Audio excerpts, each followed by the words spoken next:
and has found peace and a rudder basically because of his existence. So that's what I wanted to clarify. She's not expecting anything from him. She's not a cleric, but she certainly and doesn't derive powers from him, but she does worship him as a deity. Does that clarify, or does that make it worse, harder to understand? Thank you for that explanation. That's just fine. In the old days, the Druids had deities similar to clerics. Though they respected nature. I guess they'd done away with the deities for the Druids. Now it's just the clerics, and even the clerics can be atheists, right? I've heard that. Well, they have to.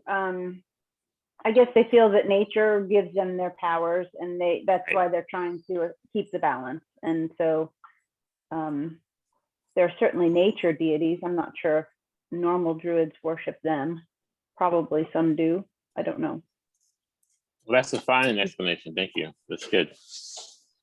As far as I remember, Druids are mostly not a lot about money overall, so giving some gold to a deity is not going to be a problem. Right. About Would you, I happen ahead, to Brent. see anyone besides the parents of the children that talk to me? Like, Well, is wanted the to ask you if you unicorn in the want courtyard? to. Wanted to ask if you have anything you want to do between adventures. We can work on that too for you. We were working on the Druid learning Sylvan from the unicorn, and she just accomplished that. Congratulations! It took her like 4 tries, Thank you. Many times. but so she learned Sylvan. Did you want to do any between adventures? So is the unicorn in the courtyard? Istir. Yes. Well, yes, they're meeting in the courtyard. Her and Hyphe, the gnome, and yourself, and she wants to go down to the catacombs now. The catacombs. So there's this large valley called Shadow Valley, and there's 5 family households, castles, if you will, properties in the Shadow Valley, and they're all separated by maybe 2 or 3 miles, but they're all like walking distance.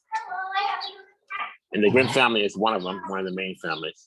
And there's Twin Lakes, which have fish, and this time of year the fish are jumping, and the crops are in full season. It's the summertime, and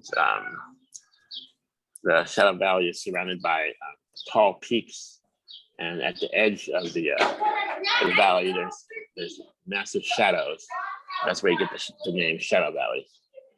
And under the castle, probably all the castles, is a huge tunneling system of catacombs, which not only connect the 5 family castles underground, but also will go all the way down to Keldash and other farther towns and cities. So there's a vast multitude of catacombs beneath the earth that just go to who knows where. That's what they find out. See things, and the farther, the deeper you go, the more, the bigger the creatures are. Like there's said to be purple worms down there. All right. They go deep enough. A question then for you as a DM. Does the unicorn basically connects to people mentally, so she doesn't speak? Correct. Telepathically. Basically, her speech telepathic. is telepathy, yes. She can make noises and animal sounds, but she doesn't articulate like a person. She articulates telepathically. All right, so perhaps would I be able to speak to the unicorn? Yes, Okay. go ahead. So, do I see Al-Kad? Her name is Ray. Mhm. Al-Kad's hanging around. He's walking back and forth. He's pacing, and he goes up to his visitor's tower and casts spells down to the ground below, just on practice. Mhm. Practice on some birds or whatever. And he's walking around the castle. The Baron and his wife are indisposed, but it's a quiet, let's say, late afternoon. And the Grimm family has around like 190 members. So it's quite a large castle, and they they're tending the fields and the goats, and collecting hay and things like this. The duties of having a farm and of feeding a lot of people. And there's a few soldiers to take guard, and then you guys, Al-Kad, Ray, and Hyphe. Got you. All right. So I would approach the unicorn and ask her a couple of questions if that's a possibility. Yes, go ahead. So first of all, I'll introduce myself. Go ahead. Well, hello there. I'm Istir. Nice meeting you. I've heard a little bit about you. Hi, Istir. I've heard a lot about you. Welcome to our group. She's small. She's small. Like not a full-size unicorn. Gotcha. Do you know anything about your own kind, or any ways into the Feywild, perhaps? Unfortunately, I was brought to Hyphe and this group as a really little unicorn. I didn't get a chance to see much of anything, except there was a lot of violence and there was a lot of, we were being chased. And what I remember most is being chased here.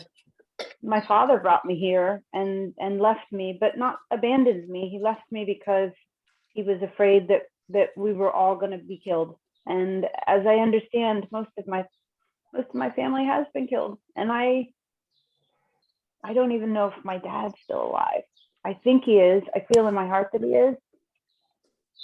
But right now I keep being told, and I'm so conflicted because I just want to get out and see the world. And I'm so conflicted because I keep being told I have to hide under this blanket and don't let anybody know I'm a unicorn. And, but that's not what my body tells me to do. My body tells me to prance around and help people and make people feel better.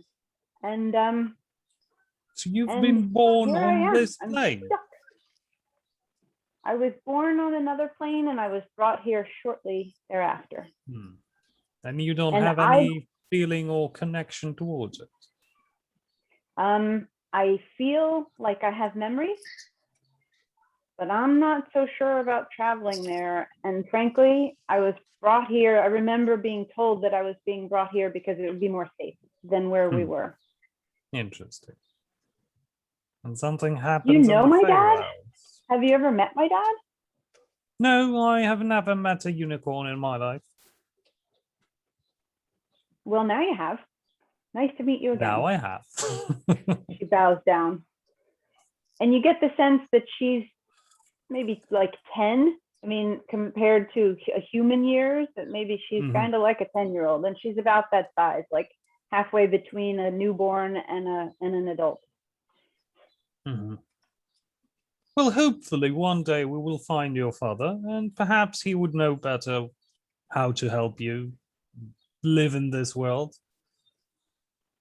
He said the best chance I had was staying here with your group. So are you joining this group? Because you seem really nice. At the moment, yes. If I wouldn't be separated by chance or faith, at the moment I'm here. I understand. Well, welcome. And do you want to practice entangle with me? I need some people who don't mind being entangled. I have a spell that I'm supposed to be able to do, but I really haven't done it very much. I guess I could entangle something other than a human, but it's more fun to practice with a humanoid. You can try. If that might help you, why not? Well, I think it does. Practice is always supposed to make me better, isn't it? You have a bit of an elvish accent, is that right? Is that what I'm picking up? Overall, he wouldn't have an accent in that specific regards because he's half elf.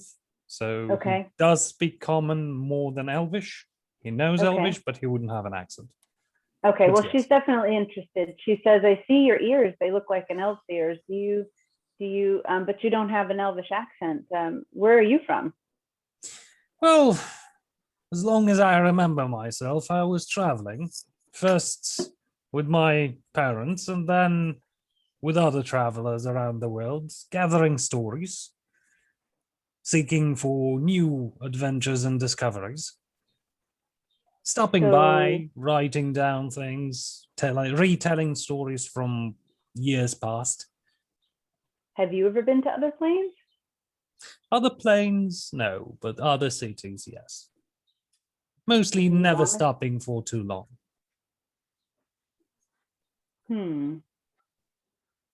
Well, I hope that you'll stay with us for longer. Yes, DM? At the moment, that's the plan. There is quite an interesting story weaving here. And It I'm would gonna, be an interesting thing to record.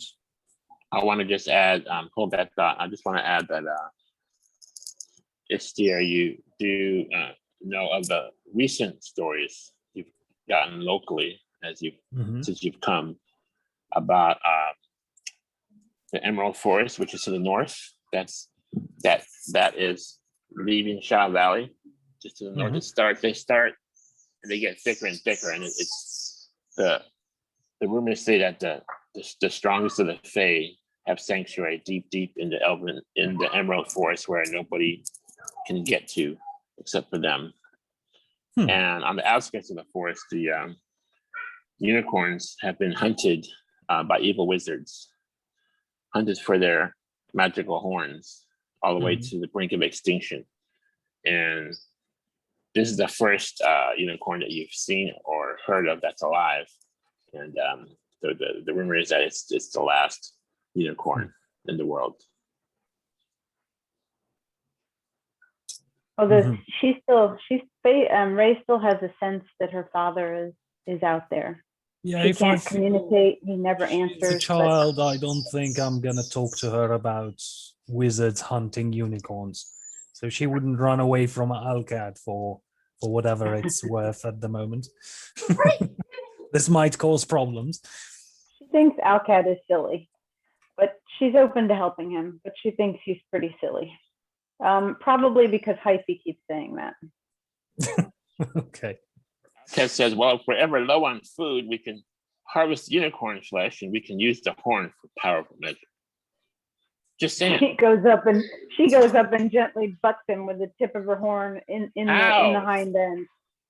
And then she rubs him, gently on the thigh, like, okay, but don't say that. Al-Kad, a question for you. Do you see every creature in this world as a spell component or a food ingredient? So he goes like this, like you're trying to talk away from somebody. He talks to the unicorn and says, oh no, the unicorns are our friends. They're very, very nice and gentle. Then he goes like this, he goes, but if we're hungry, they're just wild animals, okay? She walks away, she stops rubbing him. And promptly practices her entangle spell on him. Okay, what's the DC? Maybe half DC? I don't know. I have to look it up. I'm so sorry. I'm making a statement though. I think her DC is around, let's say 15, and half is about, let's say she's halfway powered. So let's say 8, round it up. And it's a dex save, right? I don't know. I'm looking it up right now. Plus I've 2, got so it. I need a 6. I Entangle. have plus 2, I need a 6. Well, I just made it. So all these. Strength saving throw. Oh, strength. Or they're restrained. He's even stronger than he is dexterous. He's a very strong old man. So Really? he does make a save, but just for a moment, he's held by these roots and vines that come up from the earth. He's held like so, and he goes, you're learning your powers, young unicorn. And he goes, he breaks it with his strength. He goes, there's still some things to learn yet. You may be a valuable servant for me in the future. Maybe if I can ride you. Not now, you're not old enough to ride you, but maybe in the future. And she telepathically says, we shall see about that, old man. Well, you better hurry up and grow up because I'm not going to get any younger. So Istir would say, I heard of powerful unicorns, sometimes even forming pacts with creatures. They might rise to a pretty high level of power. At the very least, that's how the legends go. I'd love to hear Well, your stories. Do you have stories about unicorns then? Not a lot, mostly rumors and child stories here and there. As I'd I love to hear already them said, I anytime haven't you'll share. encountered a lot of stories or unicorns in particular. Mostly ancient liches, old hags. I want to hear all about liches and hags and leeches and hugs and everything. I haven't been out there. I've been under a blanket this whole time. I'd love to hear everything.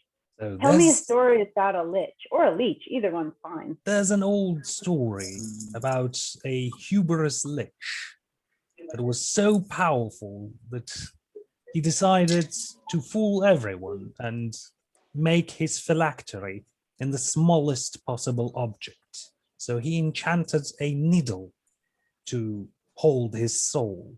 He placed this needle into an egg, the egg into a magical bunny, the magical bunny into a magical goose. He hid them into a large chest and deep inside a mountain. And one day he felt that he was so unkillable and so powerful that he told this story about his one weakness to a hag that he known from the forest. And he thought that due to them having an old relationship, she wouldn't tell anything to anyone. But he was quite an asshole, so to speak. He wasn't the nicest person, neither in his life nor in his undeath. So when he kidnapped a princess from a nearby kingdom, her soon-to-be husband turned to find this lich. He couldn't kill him outright. He couldn't defeat him in open combat. So he traveled through the woods where the hag lived and happened to be the only person who talked to her properly, like to a human being. So she told him about this lich's weakness. And so the hero traveled to this mountain, and through talking to the animals in the forests and through speaking to different creatures of the wild, he found out exactly how to capture all of those magical creatures one by one. And in the very end, he found this needle and fought the lich again. So he shot the needle right into the heart of the lich, thereby breaking the needle and breaking his soul. Wow. That's a So great even story. when And you're very powerful, you should never tell your weakness to an old lady in the woods. I think that's a Cat good says, lesson. that's a wonderful story. He goes, and what's this about hubris? Is that a friend of yours? That's a characteristic of people that they shouldn't feed too much. Unless even when you live for 10,000 years, you might still falter because of it. I have to think about this. I'm gonna write it in my journal. This story must be true. And Ray looks at Hyphe. First, she bows down to you, low, like one of her legs were low, and she turns to Hyphe and says, "Sometimes you make me feel like a needle in an egg, in a bunny, in a goose, in a chest, in a mountain." And shrugs and sort of walks away. And practices her. No, she says that to Hyphe, and practices her entangle on Hyphe. Okay, make a saving throw, Hyphe. 12. I think that made it. Yeah, she would have let me go anyway. She's just teasing, but trying to make a point. Hyphe has been a little overprotective, and maybe overprotective isn't the word. She's been extremely protective and concerned. I think Hyphe's got an ulcer at this point because of how worried she's been. So, Godric, as a DM, would Istir know about those catacombs underneath this whole area? Yes, you're starting to hear more about them, and what I've told you, you heard recently. and that's what you know so far. And that they're possibly endless. It's unknown how deep or how far they go. Caverns, immeasurable, chasms, infinite. So Istir would ask Al-Kad, Al-Kad, tell me, you talked recently about your brother who practices necromancy. He Yes. definitely knows about the catacombs that connect all of the local castles. Perhaps he operates from there. This might be a very useful place for him to stay and control the entire area if that's his plan. Actually, we know where he is. My brother resides in the Petrified Forest, which is just south, the southern forest. The northern forest is the Emerald Forest. The southern forest is the Petrified Forest, and there creatures dwell of ill omen. And that's where the undead come. Every time he sends another attack, it comes from the Petrified Forest, and the ones that survive, they make their way back through there after they've been beaten. After we repel their attack, they go back only to, and we have to wait for the next attack. We don't know when. So is it only undead that attack this area or other creatures as well? Mostly it's been zombies and skeletons. I think I've seen a ghoul on a few nights. But other than that, that's the only thing we have. There are monstrosities in there, but they don't come out. They don't come out to attack us. They keep to their own land.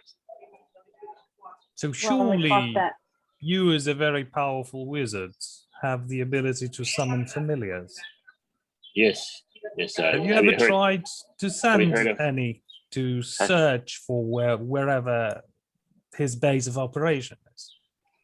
Well, of course, you know about Herbert. He snaps his finger, says some magic words, and under his robe, he reveals a mason jar with salt water, and there's a seahorse in there. This is Herbert. And then cast another spell. Invisible servant, unseen servant, and hands the mason jar to the servant. And this shadowy figure, humanoid figure, but you can see through him, starts walking through the castle with Herbert. And Al-Kad holds one of his eyes and says, I can see just fine through my familiar. See, though I wouldn't dare send him into that forest, not alone. Yes, in a jar. Yes. So you'll mostly summon him as a seahorse, never as a flying creature. Well, he's a seahorse. What do you mean? You think you can just change him into a bat? Magic doesn't work that way. I don't know. I'm just asking you. I'm not a wizard myself. Hey, what do you have against seahorses? I have nothing against seahorses. Let me tell you something. Once I find saltwater, Herbert is going to be at a great advantage. That's for sure. Problem is, there's no saltwater around here. So he's stuck in the jar for now. Perhaps one day we would travel the seas for one reason or another. This might be very useful. You're a sorcerer, so you understand my magical tactics, right? This is really strategy. Yes. And sure. Where's your familiar, sorcerer? Oh, I don't have a familiar or the ability to create one. Can sorcerers cast find familiar? Out of character, I don't think so. I don't remember. I'll have to go through the. If you are ever inclined to, I will teach you the spell. If you're small brain, if you're small, half brain can understand, I will teach you the spell. So I'm gonna leave that open. But I know you're not a true wizard, and that's not your fault.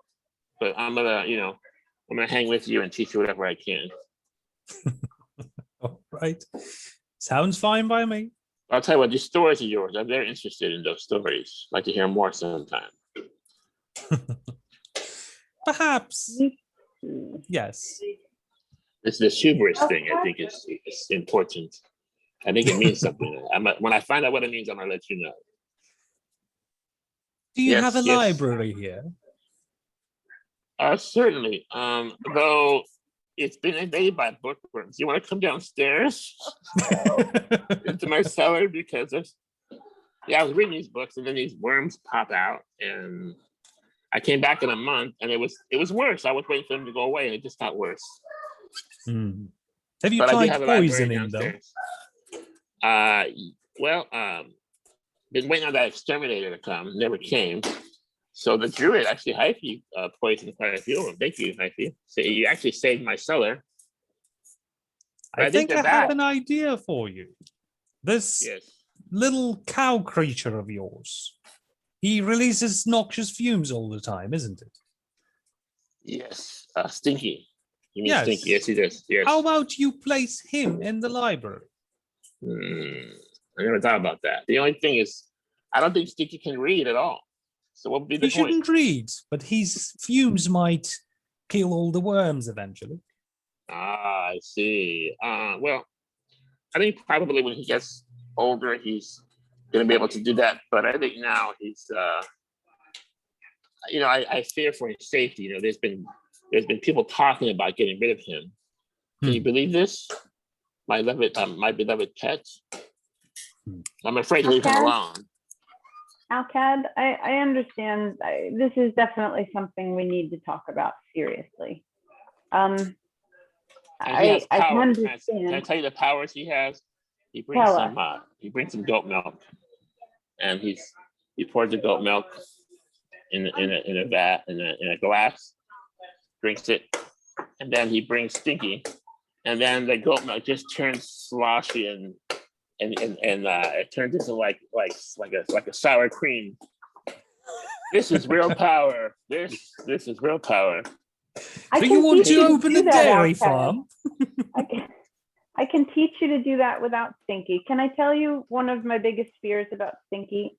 You work for the Baron Grimm. In fact, I think you're the Baron Grimm's best associate. You're the strongest one here. And I think that it would be doing Baron Grimm a disservice if you were to keep Stinky here, because eventually Stinky will kill all of the crops in the area just by his presence. He really will do harm to this whole baronry. And I'm afraid, because I would hate to think that the Baron,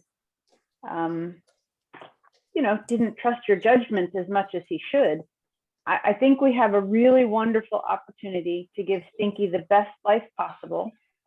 And that's with others of his kind. And if we give Stinky back while convincing them to go away at the same time, we really could help this whole area. And I need you to be on board. I understand that you get lonely. We'll come down and have a look at your books again and make sure there aren't any more worms. We've got that capability, but Stinky is not a long-term solution. I hope you've had fun with him, but we have to let him go back to his kind. You don't want to see him grow up maybe at half capacity because he didn't have the right kind of nutrients. Or I think that there's so many things that can go wrong. And I know you know this. You're so smart. I know you know this, but you also are so caring that you just want to do what's right for him. Well, here's a chance. Let's help us do what's right for him, please. Al-Kad looks at you. His eyes well up with him. His eyes well up with emotion. He goes, lies, stop, and he covers his ears. And I turn and look at. Starts crying. And I turn and look at Istir. As I'm taking his hand, Al-Kad's hand, gently, I turn and look at Istir with these eyes like, help me, please help me. In the meantime, Istir was going towards the unicorn, looking for a brush for horses. I assume you have horses around here. And starts grooming her. You have a brush. Just taking care of the other creature. I'm less inclined at the moment to give any suggestions this way. openly. But I Well, can. Ray's gonna telepathically weigh in the same way then. Okay. Similar kinds of strokes to Al-Kad's ego and generous nature and intelligence and just overall reminding him that he's here for the Baron, and it'll screw up the Baronry and kill all the crops and wreak havoc and kill people. And Ray's weighing in the same way. And I don't think Al-Kad thinks of her as a liar. Al-Kad responds, I've told you, it's going to be many, many weeks before Stinky gets his full powers. Make a persuasion check to DC 14. Okay, I'm guiding myself. You do. And Roll I D4. also have a point of I also have a point of inspiration, and that you gave me last time, and this is what I really want to use it for if I need to. Okay. Do I have to tell you that before I roll? Because there's something else I could save it for too. First of all, let's determine what you need. First of all, I'm gonna do 20 with DC 14. Okay. The guidance gave add your guidance. Yeah, that gave me a 2, and I'm adding to that a 16. So that's 18 plus what else? Persuasion. Yeah. So plus 2, so that's a dirty 20. Okay, Al-Kad's considering giving up Stinky if he causes that much trouble, or later on as he gets older, if he's untamable or causes problems or kills anybody, but he says, don't you like sour cream? I can show you how to make sour cream without Stinky. You can make it anytime. But is your sour cream green? I think not. More's the better that it's not. But if you want, I can show you how to make it green. He's persuaded to part with Stinky if he causes problems. He's considering that. But right now, since he's just a baby, he really takes care of him and brushes his rusty red coat and has gotten used to all his farts, and is just taking delight in raising a little piglet, Catoblepas, for the meanwhile. Istir is going to chime in. The worst thing he can do is turn stuff to sour cream, and he'll wilt a plant if you present it to him, but he's not allowed to roam the farm. So the crops are safe for now. And he can kill small animals like rats and mice with his death rays. That's how strong they are. But you've been giving him this Cyclops glasses, so he's safe as long as he doesn't take off his glasses. So sour cream, you can make it green if you add a little bit of cilantro to it. Well, I have 14 plants you could add right now from outside to make it green. Al-Kad says, is that considered organic? Because I only go organic. A little bit of greens, you mix it together, it would add taste as well. A little bit of smell. Taste. Now we're talking taste. Now he gets a spoon. He gets this green sour cream. he eats some. Like this, his eyes water. Kind of like you eat a jalapeno, your eyes water. And then he gets the same spoon, dips it in this sour cream, hands it to Bran and says, try this, believe me, this is unbeatable. Okay, you still would try it a little bit. Okay. I'll get ready a good berry. Make a constitution saving though. All right, so it's a natural 2 plus 5, 7.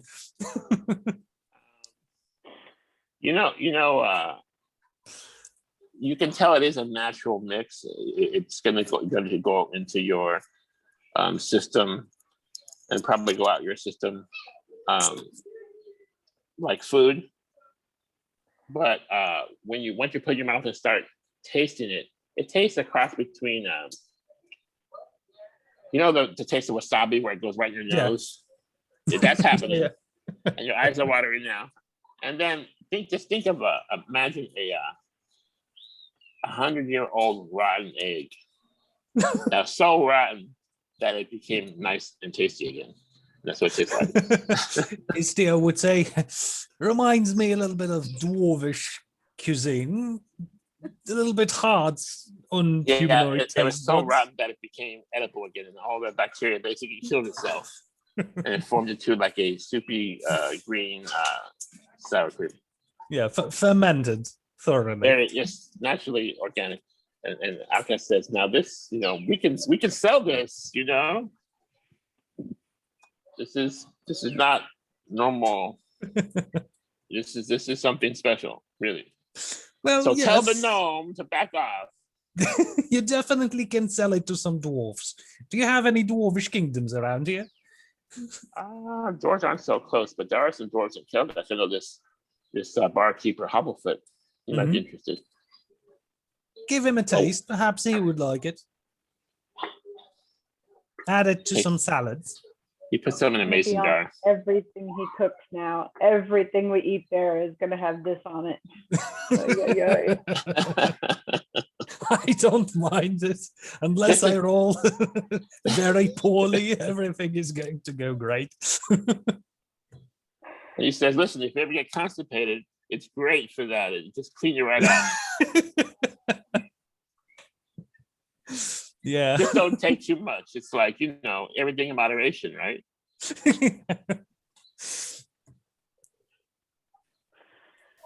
It requires a hardy stomach, that's for sure.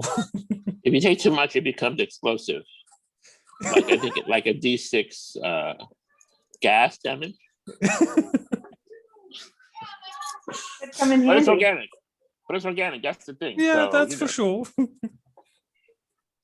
Well, we could use it as a weapon, possibly. That could. It's multiple uses, Yeah, perhaps if mixing it with alcohol might start vaporizing. Yeah.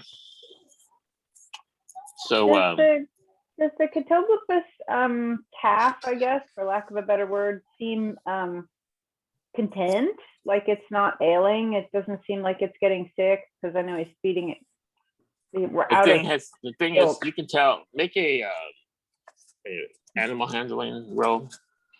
Sure. May I as well? If we can see him? Yes. All right. So for me, it's going to be 22. Ooh, nice. Wow, and a 12. Okay. So I have +4. 26. So 22, not 26. You ever seen how a cat can love its owner, where it brings its head to the owner's head, and they're doing this like they're almost like a mating ritual, and the cat is very happy and loving, and basically they're communicating to the owner. This is what's happening with Al-Kad and Stinky. Gotcha. So things becoming domesticated, and it's just loves being loved. And Al-Kad is just because he loves it so much, he's just forgotten about the smell and anything else that could badly happen. So it's cat-like in behavior, basically. Yes, it doesn't have at the moment. Doesn't have a aggressive bone in its body. All right. So how would relate that to Hyphe? Though he hasn't matured yet. We might like to keep an eye on him, but for now he seems... Al-Kad's planning on fully domesticating the creature and keeping it for a pet and probably a mount. And in the back of his mind, he's going to use the death rays on his foes. I can imagine the picture. He's thinking, Al-Kad's thinking himself, casting fireballs, and then the death rays coming from the mount, and he has the harness, the rope. Die. And I look at Istir and just say at some point we will have to protect him from himself. Unfortunately, we're going to lose out on an opportunity as we try to drive these adults away. We're losing out on the hope that they could take this little one with them, and that's a shame. I don't have the strength to take on Al-Kad, nor do I desire to, but I think we're really missing an opportunity here. And that's too bad. the wisest decision would be in that case to leave it to Al-Kad himself to feel through it. If the creature would actually be any danger, I think he would be the first one to feel it on himself. As for the other creatures outside, I'm not sure that we would be able to bargain with them. They might No, kill not a, us not a first. bargain, and not a bargain, but we I'm need to beginning cause to- them Still to kill go us, away. even I'm if they beginning to would like take the you. little creature. I'm beginning to like you more and more, sorcerer, storyteller.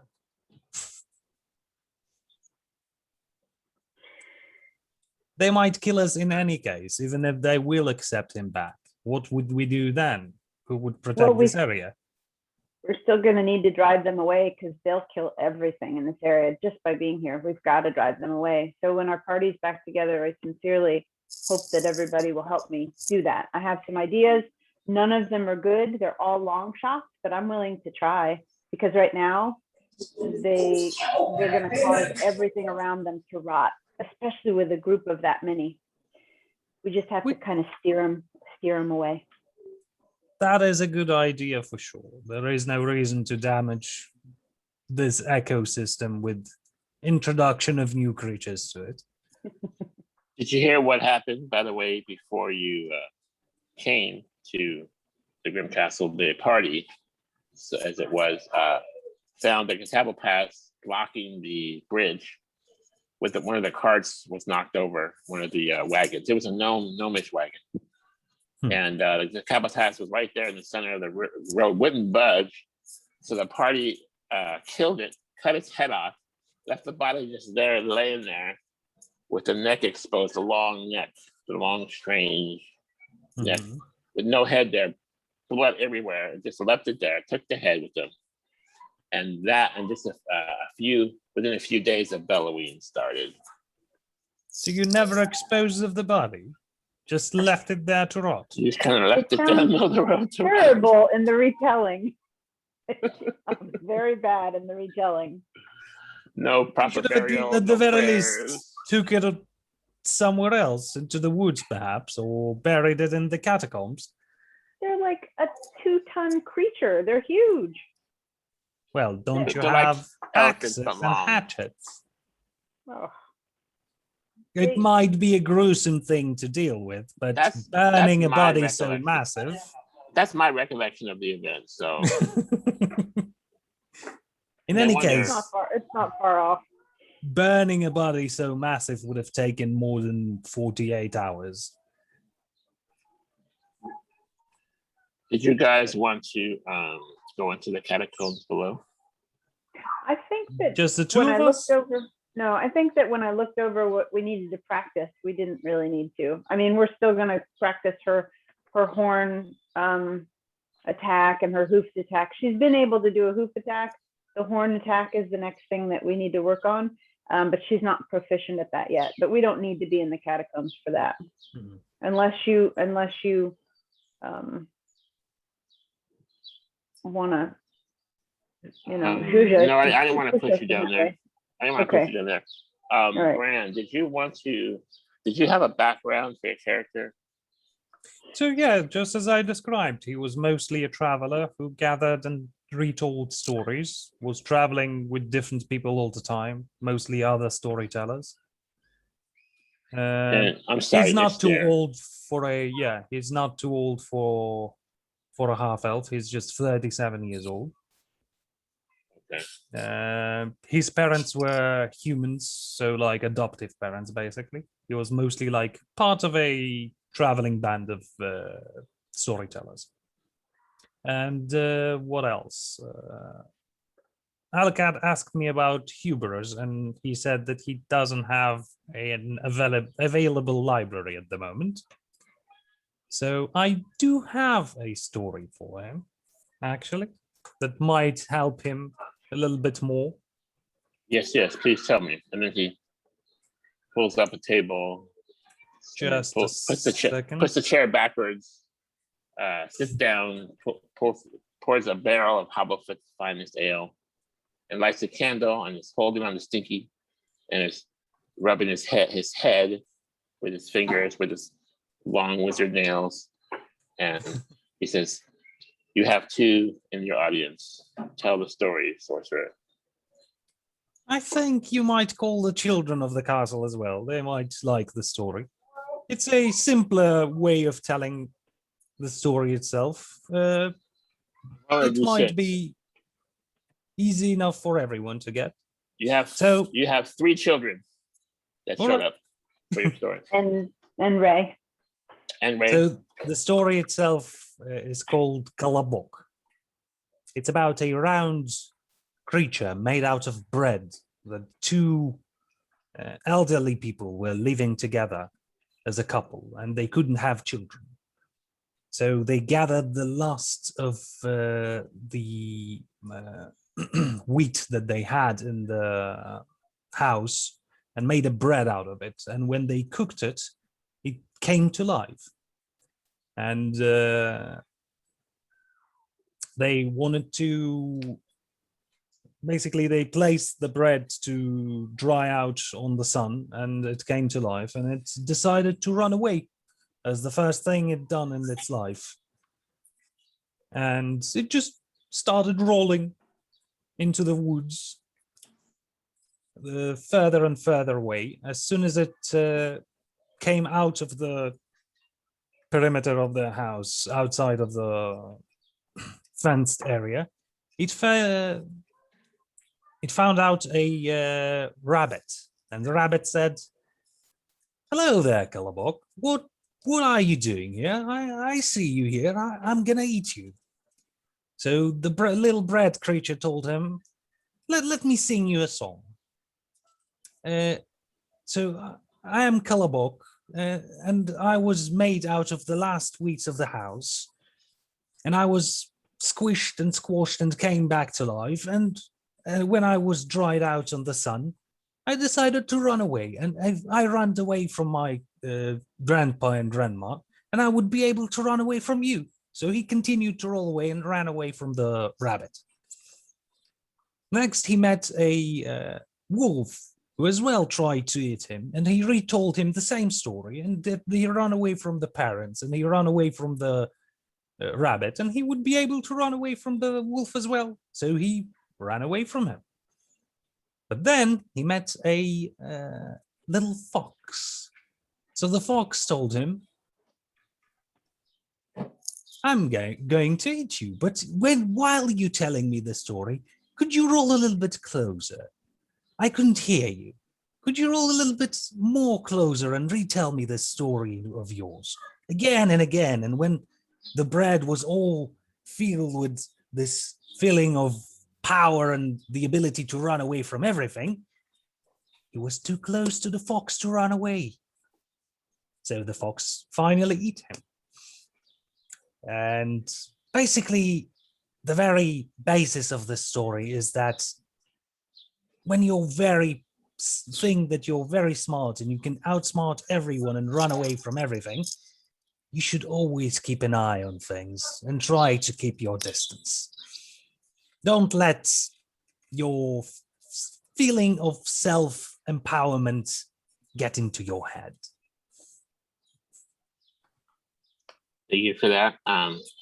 We can end there. Short session from Mother's Day. Right.